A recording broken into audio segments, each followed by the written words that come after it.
For someone who's been a hardcore DC fan all their life, they collected the T-shirts, have the posters, and read the comics by heart.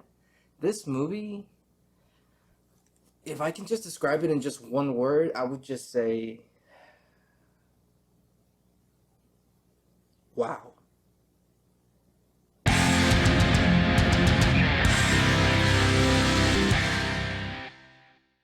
Zack Snyder's Justice League, or also known as the Snyder Cut, whichever way you prefer to call it, is finally out, streaming on HBO Max, and is technically the director's cut to the 2017 film Justice League.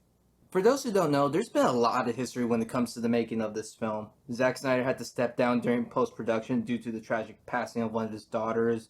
Joss Whedon was hired to come in and do some of the reshoots. There was a lot of backstage drama for the actors due to the filmmaking decisions, which eventually led the theatrical cut to mainly negative reviews and becoming a box office bomb. But many months later, there was an online movement of fans demanding Warner Brothers to hashtag release the Snyder Cut, to the point where it just pressured the studio so bad that they just brought Snyder back to finish his original version of the film, and now here we are with fans finally able to experience it. This is the story that Zack Snyder has been wanting to tell the entire time, and one could actually say that this is probably one of the most anticipated director's cuts of all time. But I'm gonna be completely honest with y'all, and this is the truth. I was one of the few people that was actually not looking very forward to this film, and that would had to be because of Zack Snyder. Now, don't get me wrong, I don't have a problem against him personally. I think he's a pretty cool, chill guy. But it's just the way how he's handled with the DCEU during his past recent films.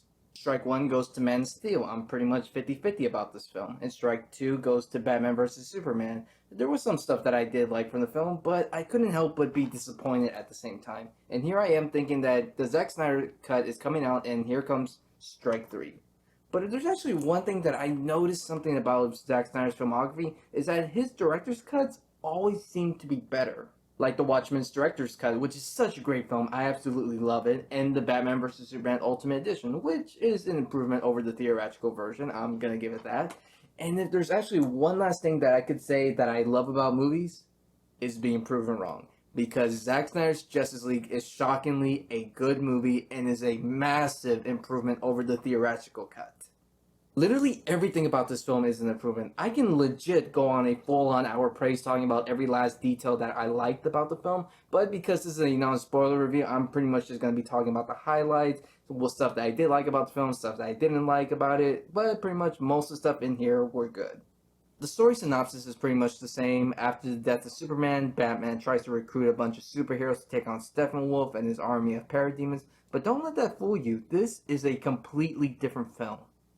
This movie is so different that I don't even consider this to be a actual director's cut, because the director's cut is supposed to follow the same film aspect and have the same ending, which, by the way, the ending is so much different. I'm not going to give that away. But because everything is so rearranged and it just gives off a different vibe and a different way of telling the story, I pretty much just consider this its own film.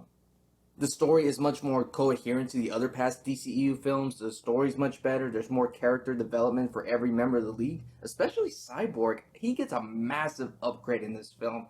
And I can understand why Ray Fisher was so pissed in the film, because 90% of all his footages was cut from the theatrical cut. But in this one, we get to see all of it, and he is literally the heart and soul of the group. So yeah, it just basically comes to a shame why most of this was taken out and why it was all rearranged. But hey, in the end, we were actually able to get it, and I would say that I am a much more fan of Cyborg than I originally thought. And not also just that, even the villains get a massive upgrade in the film. And look at Steppenwolf. I mean, this guy is buffed in the film. The CGI is better, his character is better, he's more intimidating, and he actually serves a purpose in this film because he's actually, well, how can I put it? He is actually trying to find redemption towards Darkseid, and that's the way how I can actually put it. One of my biggest fears about going into this film was that I thought that Zack was going to use Darkseid as the very first main villain to go against the Justice League, and then he was just basically just going to be wasted in the first one. But gladly, I can actually rest assure you that is not the case at all, because Steppenwolf is still the main villain in this film technically, and Darkseid is just luring the back, being set up for future installments that we hope that could come in the future, but we don't know really sure what's going to happen. Now, like what I said, I can pretty much go on for a whole entire hour praising the heck out of this film, but I'm not. But because if there's only one last thing I can actually say about the film, that actually put a smile on my face. And don't get me wrong, the most of the movie put a smile on my face, but I'm just gonna say this. The last hour felt like a Justice League movie. Like, this is actually the true Justice League movie that fans have always wanted and deserved. And trust me, the Joss Whedon version felt nothing like that after seeing it in comparison. Because now I see the Joss Whedon version, it looks like shit compared to this one. So you can tell how much there is a big difference when it comes to this film. But I was just gonna say that. It felt like a Justice League movie, and yeah. Now, was this a perfect movie? No, of course not. There were some flaws to it that I did found a bit off of it, and there were some aspect ratios where it just didn't really fit well with me. Like, considering that the fact that this is a 4 hour long movie, which it took a while. It took about me like 2 or 3 breaks to actually get through the whole movie, which I don't have a problem with long movies, but there was just some unnecessary scenes and there were some music choices. I actually thought that 30 minutes of the footage could have been taken out to be a bit much more, it could have run more fluent. But those are probably one of my only complaints I can actually say about the film. And also, there were just times where it kind of dragged for a bit too long. And I was like thinking, okay, it keeps going and going and going. It's like, when's it gonna move on? But it just didn't. And those are just kind of like my little nitpicks I can actually say about the film. But majority of the time, it was actually good. My friend Josh, who I've mentioned countless of other times in my other past videos, like, he's edited my videos, he's done my color correction because of my color blindness, which I can't thank him pretty much enough for that. But there was actually this thing that we were talking about after the film because we were discussing about it, and I'm actually going to quote him on this because I cannot take credit for it, but it actually stuck to me for so long that I have to reflect it up on here for the rest of you. And this is what he said.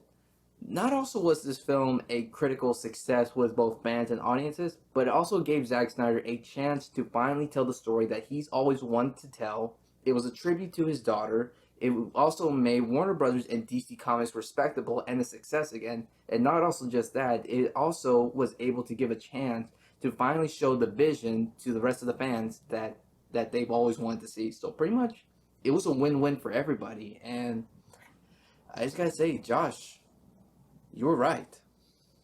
So for the final score, I'm going to give Zack Snyder's Justice League a 7.5 out of 10. And I can't believe I'm saying this, but I wish this film is canon. Hashtag restore the Snyderverse.